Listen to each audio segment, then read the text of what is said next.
Interaction between staff and students is probably one of the most important parts of learning, and possibly also the most daunting thing to do when you start out with e-learning, or most difficult to envisage.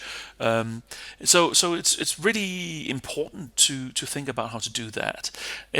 So in traditional lectures and labs, what we are hoping to do in these, well, it's to get questions and opinions and check also in and see if the learners have actually understood what we're trying to do. Sometimes it's also discourse and well, try and relate what the students know from their own world and relate that to the content that we are trying to get across to them. Um, there can be many different reasons for interaction, but it is important. I will here though say that, especially in lectures, maybe not so much in labs, but in lectures, it's also one of the hardest things to do in a lecture because the lecturing situation is not set up quite. It's not set up for it, really. Can have several hundred people looking at you, and it's a daunting thing for the students to engage in. So it's naturally, for a lot of us, one of the hardest things to do.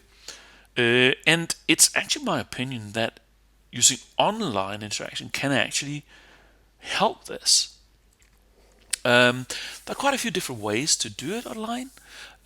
Forums, surveys, discussion boards. Like with forums, there are a lot of forums in most LMSs that have a forum. There are many that are free.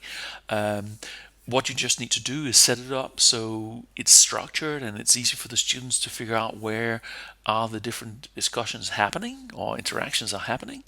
I often use surveys in normal lectures, and I also do it in online interaction. So I prepare surveys so that people can see the opinion of the other students. I can also check in on what they know.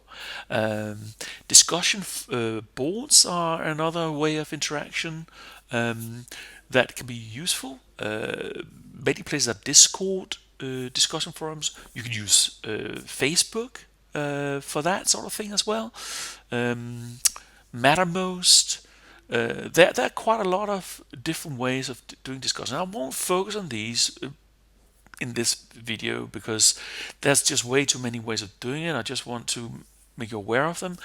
Google and play with it and find a way of doing it. That's what I would say, unless your institution has a preferred way of doing it. What this video will be about is web conferencing as a way of engaging face to face with the student.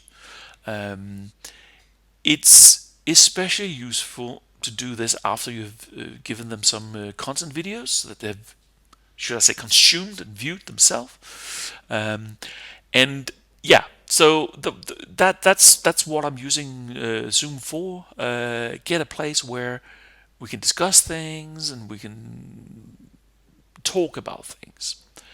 And the way I do it is using Zoom, because it's got a nice features of controlling the room, so to speak, and engage with this. The next video will actually be a session where I, together with a colleague, show Zoom and see how we can use it to facilitate discussion and interaction in a classroom setting.